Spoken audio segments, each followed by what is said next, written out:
안녕하세요, 김원준입니다. 탄핵 심판일이 다가오자 박 대통령 변호인단은 특검 자체가 위헌이라고 주장하고 있습니다. 말이 안 되죠.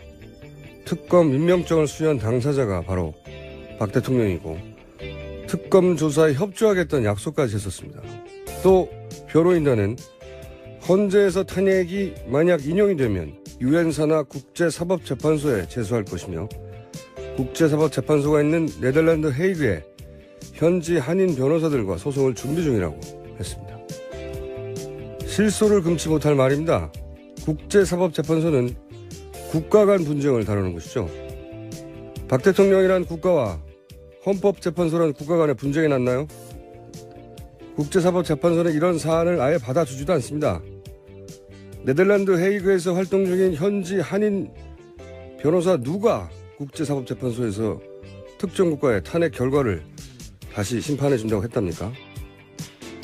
이런 건 주장이 아니라 구라라고 합니다. 아무리 구라를 쳐도 좀 말이 되게 쳐야죠. 김원준 생각이었습니다.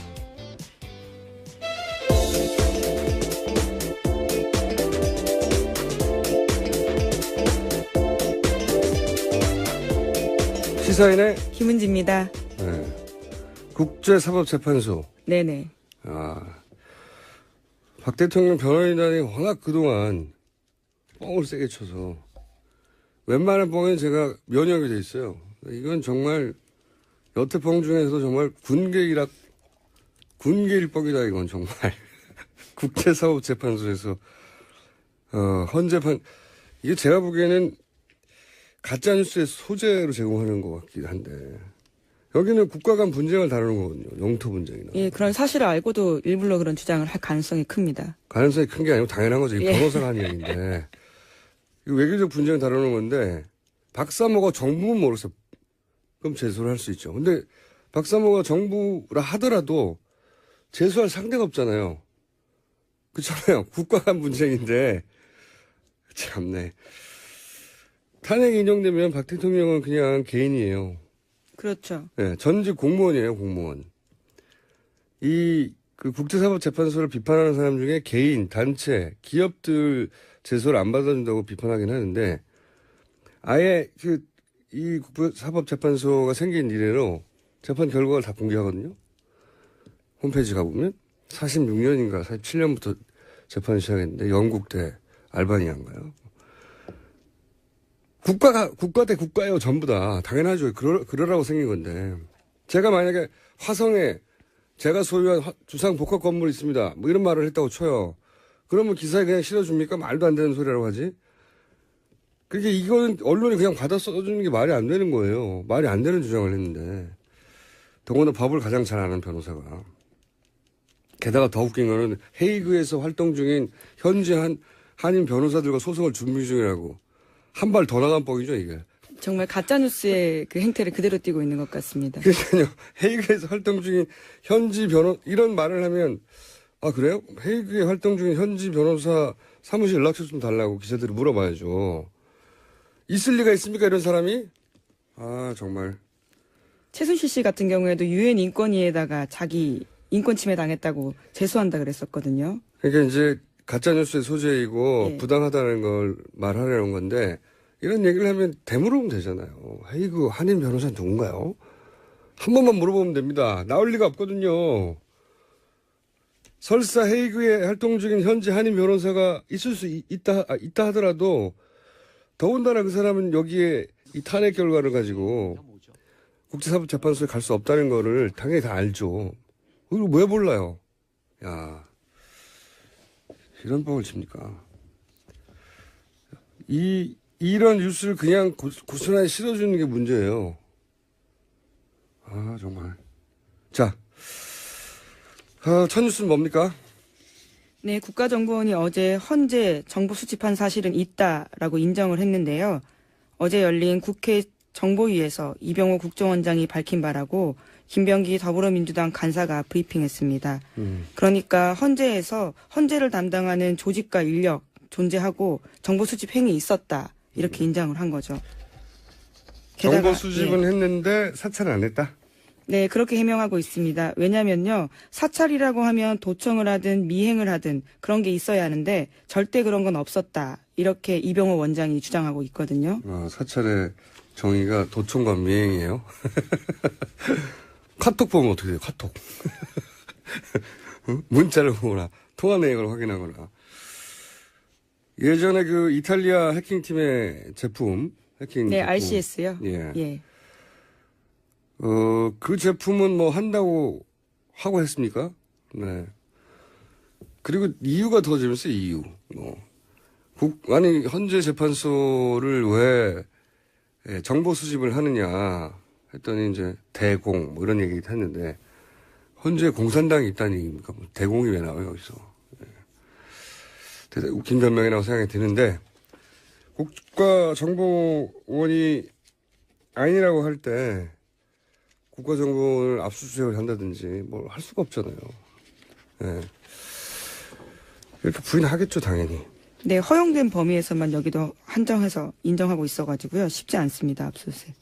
근데 이제 오히려 SBS가 보도했던 사실관계가 상당 정도 맞다는 건 드러났죠. 거기 실제 지목한 그 4급 직원이 대법원을, 헌재를 담당하는 건 맞다? 네, 올해 초부터 담당하고 있다라고 사실이라고 인정했습니다. 그리고 2013년, 15년은 법원을 담당한 적도 있고, 네. 이 기간이 왜 중요하냐면 그때 이제 양승태 대법관 사찰 문건 얘기가 나왔으니까요.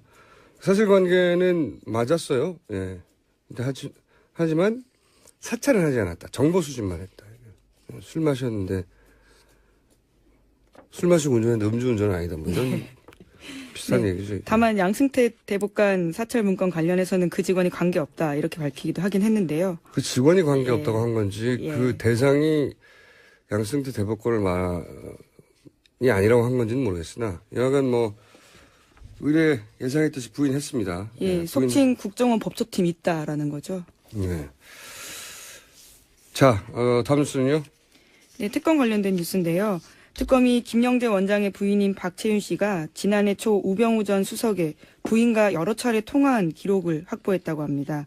그런데 박채윤 씨 같은 경우에는요, 이 사실을 적극적으로 부인했다고 하는데요. 그 이유가 최순실 씨가 우 전 수석의 부인의 휴대폰을 빌려서 자신과 통화한 거다 이렇게 이야기한 겁니다. 굉장히 재밌는 뉴스예요. 이게 좀 헷갈리는데 김영재 원장 네. 골프 치러 갔다고 당일날 아침에 4월 16일 날. 네네네. 네. 4월 16일 날 비선 시술의 혐의로 지목을 받았던 김영재 원장의 부인 박채연 씨 휴대폰 통화 내역을 보니까 거기에 우병우 전 민정수석 전화번호와의 통화가 있는 거죠. 그래서 특검이 우병우 전 민정수석하고 통화한 거 아니냐 그랬더니 아니다 하고 자기는 절대 아니라고. 네, 자긴 그런 기억이 없다라는 거죠. 그런 그러면서, 기억이 예. 없다가 아니라 자기는 모른다는 거죠. 예. 모르고 나서 근데 왜 통화 기록이 있냐고 그랬더니 그때 마침 우병우 전 민정수석과 같이 있던 최순실 씨가 예, 부인과요. 예.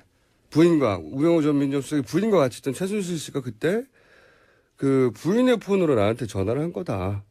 한마디로 말하면. 근데 이제 이거는 김영재 원장 부인 박채연 씨의 주장이 더 신빙성이 있는 것이 본인과 통화했다면 뭐 그 자체가 불법이 아니기 때문에 통화했다고 말할 텐데 자기는 모르고 그때 같이 있던 최순실 씨가 그 우병우 전 민정수석의 부인 폰으로 전화를 했다는 거잖아요. 예.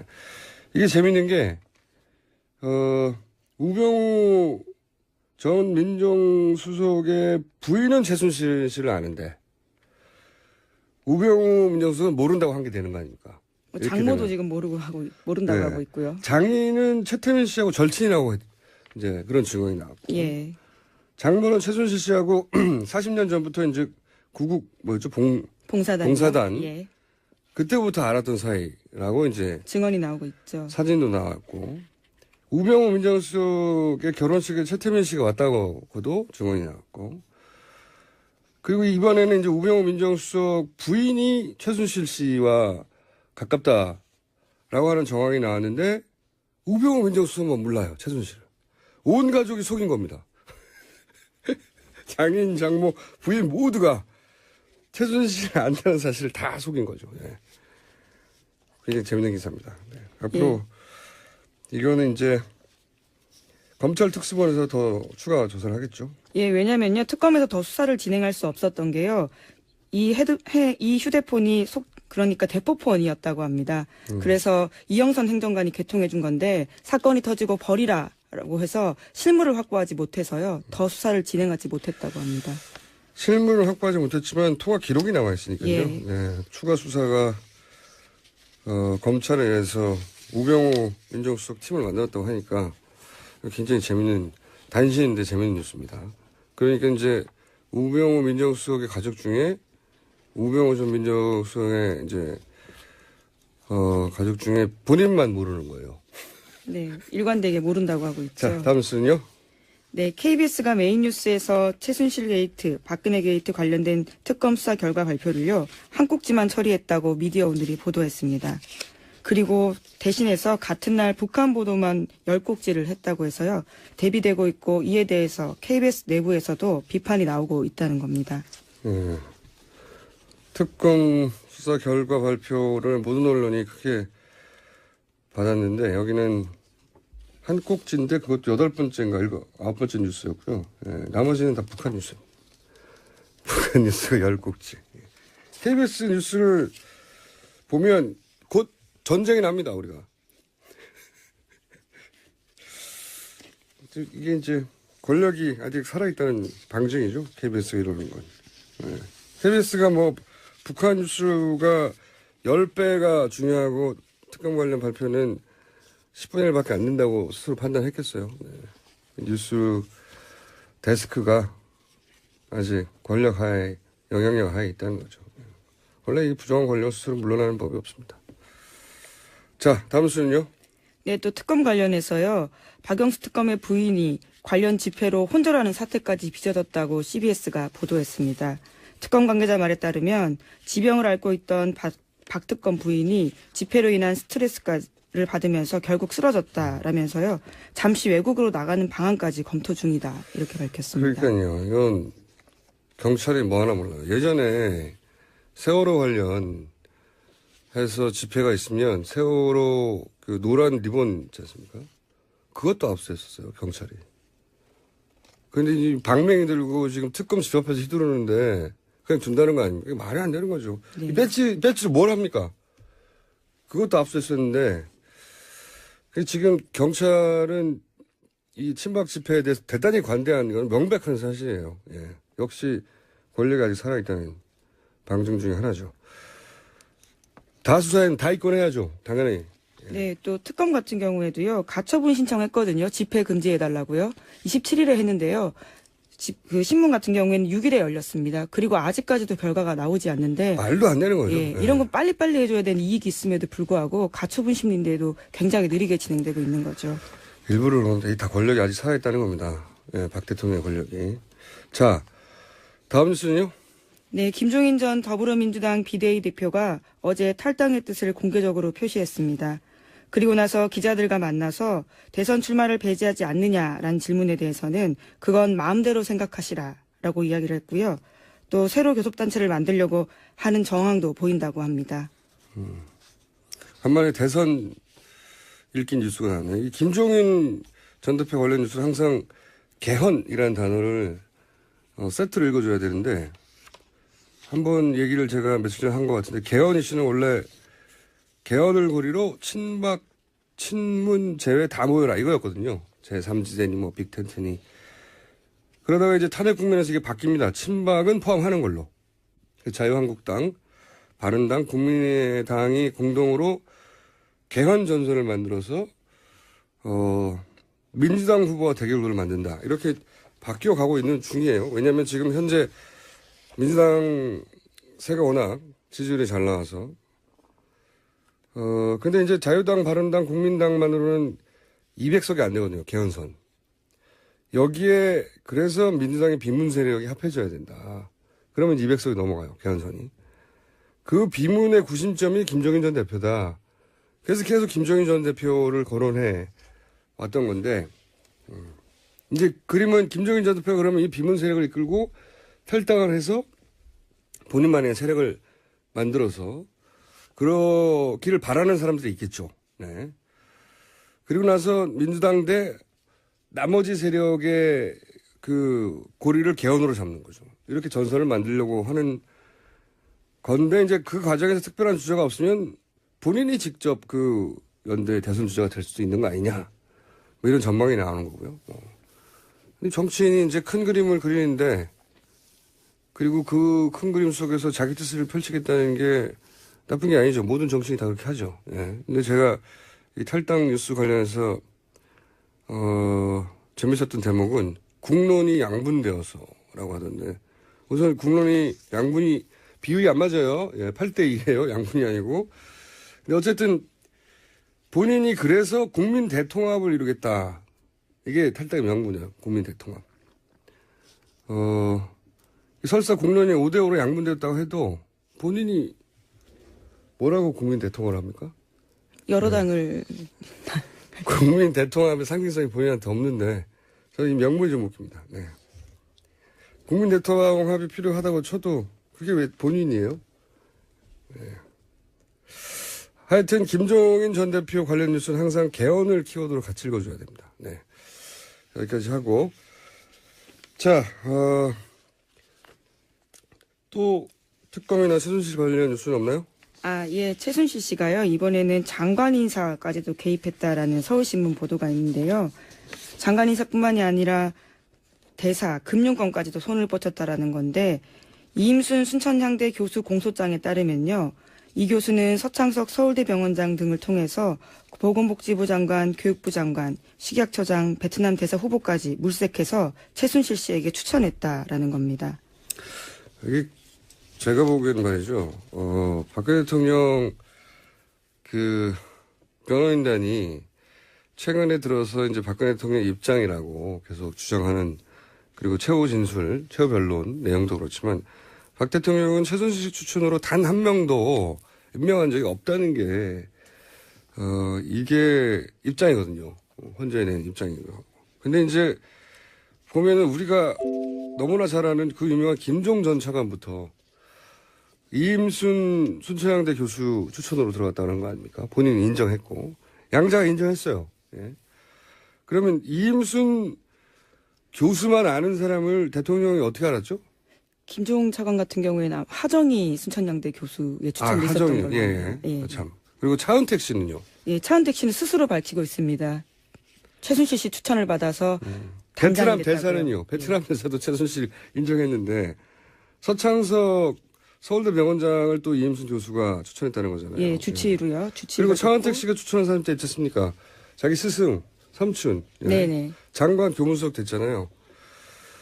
그러니까 우리가 너무나 잘 아는 이름들, 모르는 사람들 빼고 이름들도 그 당사자들이 다 인정했는데 대통령은 아니라는 거죠, 지금. 네. 심지어 대통령 말이요, 왔다 갔다 하는 게 정규재 TV와의 인터뷰에서 1월 초에 했었을 때는 문화 부분은 조금 있다. 이렇게 또 인정한 바가 있거든요. 말씀이 왔다 갔다 합니다. 네, 지금 뭐 대사, 장관, 금융권 인사도 어제 저희가 한번 다룬 것 같은데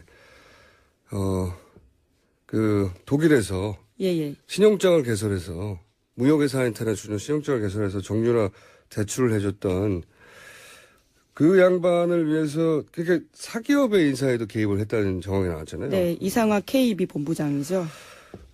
또 있어요. KT 광고 담당자로 들어가 있는 사람들. 네네. 네. 이동수 신혜성 씨요. 그 사람들은 뭐 대사 장관급도 아니에요. 그냥 사기업의 광고 담당자인데 그걸 대통령이 직접 지목해가지고 그 사람들 취직시키려고 한 거 아닙니까? 예. 네, 너무 많은데 우리가 모르는 건 더 많겠죠. 그렇죠. 초반에 조금 등장했었는데요. 대한항공의 고 아무개시라고요. 거기도 인사를 개입했었다라는 의혹이 있었습니다. 지점장으로 갔던가요? 예. 네, 독일에 있다가 제주도로 갔었는데요. 제주도에 예. 그 당사자들은 인정을 해요. 당사자들은.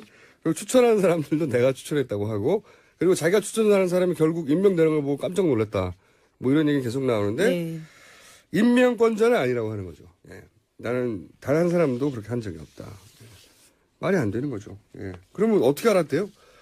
한 명도 그런 사람이 없다고 하면 이런 제기되는 인물들에 대해서 나는 나의 루트로 이렇게 알았다라고 반론을 제기해야죠. 차은택은 이렇게 알았다. 김종은 이렇게 알았고 다 얘기를 해야 되는데 그건 없어요. 아니다. 당사자들이 다 맞다는데 본인은 아니다. 게다가 다이어리도 나왔지 않습니까? 우리 종범실록에도. 네네. 거기에 인사 관련된 자료 정말 많습니다. 거기서 특히 그 KT 인사 같은 경우 메모 다 있잖아요. 네, 전화번호도 쓰여 있고요. 대통령이 하라고 해서 한 걸로 다 돼 있잖아요. 그러니까 아니라고. 자, 한 꼭지 정도 더 제목 스크린 할 수 있을 것 같은데 뭐가 있습니까? 예, 지난 6일 경기 오산공구 기지에요. 사드 발사대 2기가 사드. 예, 도착했습니다. 큰 뉴스죠. 네, 저희가 탄핵 국면에 여서 사실은 미루고 있는 중요한 아이템 중에 하나인데 사드는 이제 미국이 중국을 상대하는 데서 우리를 장기말로 활용하는 거죠. 활용하는 거. 저는 그렇게 바라봅니다. 중국 입장에서 바라보면 예전에 왜 케네디 시절에 구소련이 쿠바에다가 미사일 갖다 주려고 했잖아요. 그 쿠바 위기로 여기는 거예요. 중국 입장에서는. 바로 코앞에 다가오니까. 예. 바로 코앞에서 자신들이 미국에 대해서 가지고 있는 핵 견제 능력, 이거 약화시키는 장비가 오니까 중국은 이렇게 난리를 칠 수밖에 없죠. 예. 사드 관련해서 제 불만은 다른 거 다 떠나서 이게 북한이 미국까지 이제 미사일을 날릴 수 있는 대륙간 미사일을 ICBM을 개발하고 있고 그걸 탐지하려는 것도 중국을 견제하기 위한 사드인데 미국도 말하잖아요. 사드는 미국 본토 방어용이라고. 미 의회에서 예산 따낼 때 그렇게 보고해요. 본토 방어용이라고. 트럼프도 얘기하셨습니까? MD 시스템이라고. 미사일 방어 시스템이라고. 예, 예. 우리 국방부만 MD 시스템 아니라고 부득부득 우기고 있어요. 미국에서는 다 맞다고 하는데. 근데 이제 우리가 이걸 받아들여주면서 그 반대 급부로 미국으로부터 우리가 받는 게 뭐냐. 이게 있어야 될 거 아니에요. 예. 좋아. 국제 정치 역학적으로 이걸 받아줄 수밖에 없는데, 그리고 중국은 반발하는데, 우리는 이렇게 해야 할 무슨 군사적인, 외교적인, 또는 경제적인 이유가 있어. 이걸 설명해 줘야 되는데, 마치 사드가 오로지 한반도만을 위한 것이라고 거짓말을 하니까, 저는 이게 제일 큰 문제라고 생각해요. 이런 손실이 있고, 이런 이익이 있는데, 이걸 따져봐라. 이렇게 말해야 되는데, 다 아니라고. 미국이 우리를 위해 설치해 주는 거라고. 말도 안 되는 소리죠. 아니, 사드가 우리나라만을 위한 건데 미군이 왜 자기 비용으로 설치합니까? 예. 네, 미국은 자기 이익이 없는 곳에 자기 돈을 안 써요. 말도 안 되는 소리인데 그런 얘기를 하니까 화가 나는 거죠. 예. 미국이 우리한테 이런 걸 요구했고 우리는 그걸 내주고 거꾸로 우리는 이걸 받는다. 그런 설명을 안 하니까 화가 나는 겁니다. 기본적으로. 이 얘기는 이제 탄핵 이후에 저희가 본격적으로 다뤄보기로 하죠. 자, 오늘 여기까지 하겠습니다. 시사인의 김은지였습니다. 감사합니다. 안녕하세요. 김호준입니다. 탄핵 심판일이 다가오자 박 대통령 변호인단은 특검 자체가 위헌이라고 주장하고 있습니다. 말이 안 되죠. 특검 임명장을 수여한 당사자가 바로 박 대통령이고 특검 조사에 협조하겠다는 약속까지 했었습니다. 또 변호인단은 헌재에서 탄핵이 만약 인용이 되면 유엔 산하 국제사법재판소에 제소할 것이며 국제사법재판소가 있는 네덜란드 헤이그에 현지 한인 변호사들과 소송을 준비 중이라고 했습니다. 실소를 금치 못할 말입니다. 국제사법재판소는 국가 간 분쟁을 다루는 것이죠. 박 대통령이란 국가와 헌법재판소란 국가 간의 분쟁이 났나요? 국제사법재판소는 이런 사안을 아예 받아주지도 않습니다. 네덜란드 헤이그에서 활동 중인 현지 한인 변호사 누가 국제사법재판소에서 특정 국가의 탄핵 결과를 다시 심판해준다고 했답니까? 이런 건 주장이 아니라 구라라고 합니다. 아무리 구라를 쳐도 좀 말이 되게 쳐야죠. 김원준 생각이었습니다.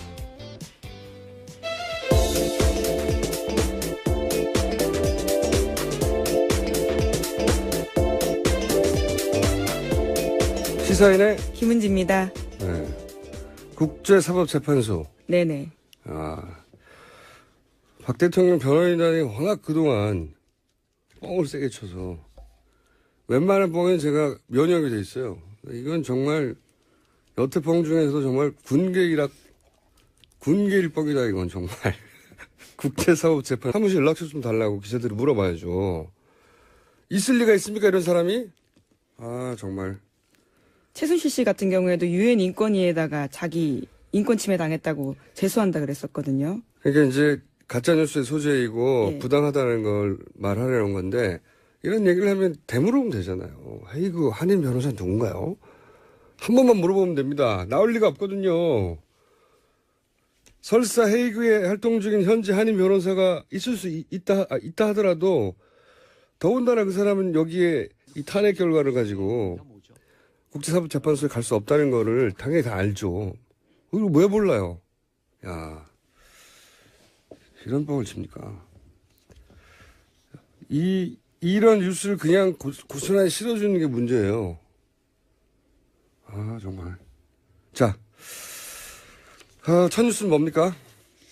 네, 국가정보원이 어제 헌재 정보 수집한 사실은 있다라고 인정을 했는데요. 어제 열린 국회 정보위에서 이병호 국정원장이 밝힌 바라고 김병기 더불어민주당 간사가 브리핑했습니다.